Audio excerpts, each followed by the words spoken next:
Assalamualaikum warahmatullahi wabarakatuh. Saya Adinda Putri Ambarwati, Prodi S1 Kesehatan Masyarakat Stikes Dharma Husada Bandung. Di sini saya akan mempresentasikan perencanaan surveillance asma. Latar belakang. Asma merupakan penyakit pada saluran pernafasan yang bersifat kronis. Kondisi ini disebabkan oleh peradangan saluran pernafasan yang menyebabkan hipersensitivitas bronkus terhadap rangsang dan obstruksi pada jalan nafas. Gejala klinis dari penyakit asma yang biasanya muncul berupa mengi atau wheezing, sesak nafas, sesak dada, dan batuk yang bervariasi dari waktu ke waktu dengan keterbatasan aliran udara ekspirasi. Gejala-gejala tersebut biasanya akan memburuk pada malam hari, terpapar alergen seperti debu, asap rokok, atau sedang mengalami sakit seperti demam. Pernyataan tersebut menurut Global Initiative of Asthma 2018. Menurut Balitbangkes 2018, asma merupakan masalah kesehatan yang banyak ditemukan di masyarakat dan memiliki angka kesakitan dan kematian yang tinggi. Asma tidak hanya menyerang anak-anak, melainkan seluruh kelompok usia. Saat ini diperkirakan sebanyak 235 juta orang menderita asma di dunia. Menurut WHO 2017.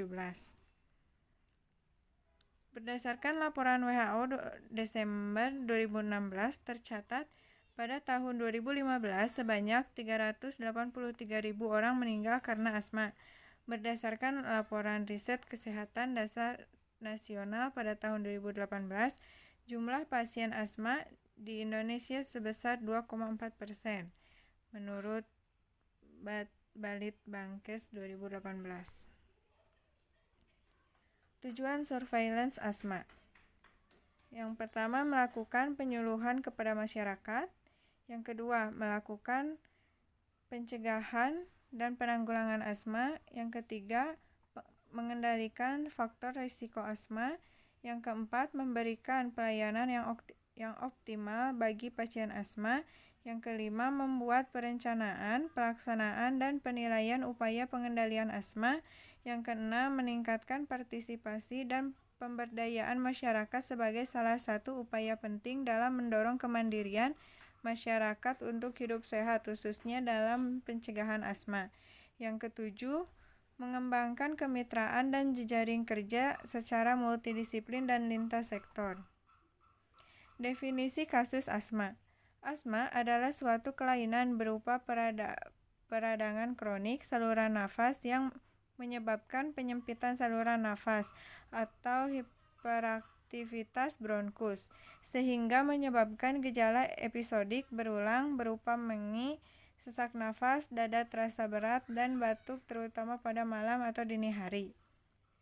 Penyebab pasti dari penyakit asma belum diketahui. Para peneliti berpikir beberapa interaksi faktor genetik dan lingkungan bisa menyebabkan asma. Paling sering terjadi pada awal kehidupan. Sumber data. Berdasarkan perbandingan hasil Riskesdas 2007 dan 2018, terdapat 6 provinsi yang prevalensi sebelumnya berada di bawah angka nasional menjadi di atas angka nasional, yaitu Provinsi DKI Yogyakarta, Jawa Timur, Banten, Sulawesi Selatan, Bengkulu, dan Kepulauan Riau.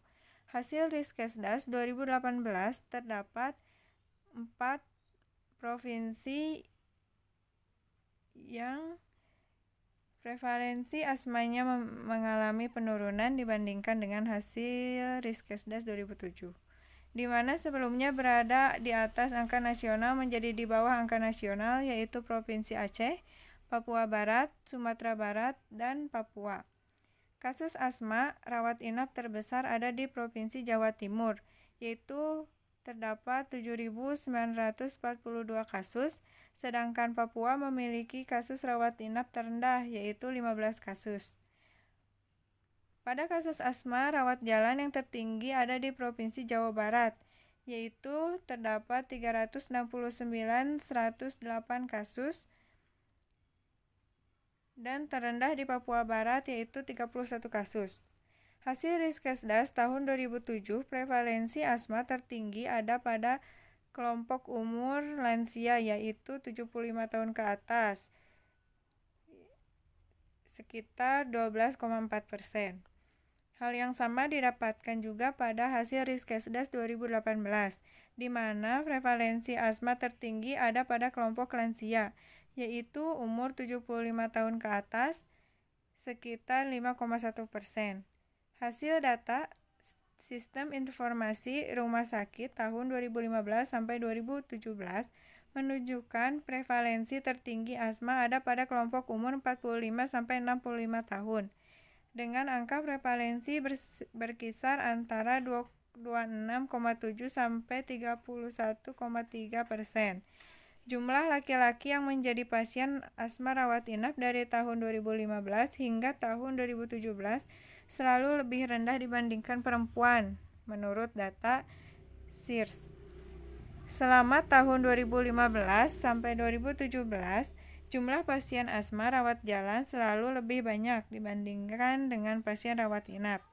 Total pasien rawat jalan selama tahun 2015 sampai 2017 juga bertambah lebih dari 4 kali lipat selama periode waktu tersebut.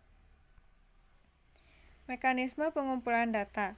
Pengumpulan data dilakukan secara aktif dan pasif karena hanya melihat data yang tersedia. Data yang terkumpul dari kegiatan surveillance epidemiologi.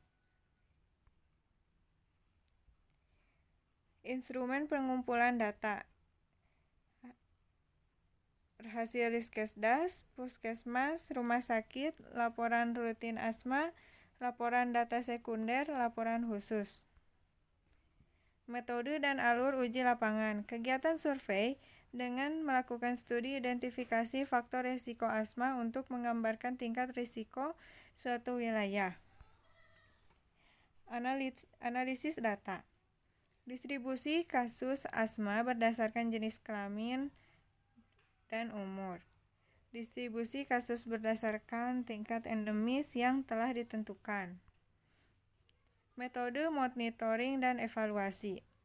Kepala Dinas Kabupaten melakukan monitoring dengan cara pengamatan rutin atau melakukan survei secara periodik, serta melakukan survei vektor dan lingkungan dan melakukan evaluasi penyelenggaraan surveillance asma. Terima kasih, sekian presentasi dari saya. Wassalamualaikum warahmatullahi wabarakatuh.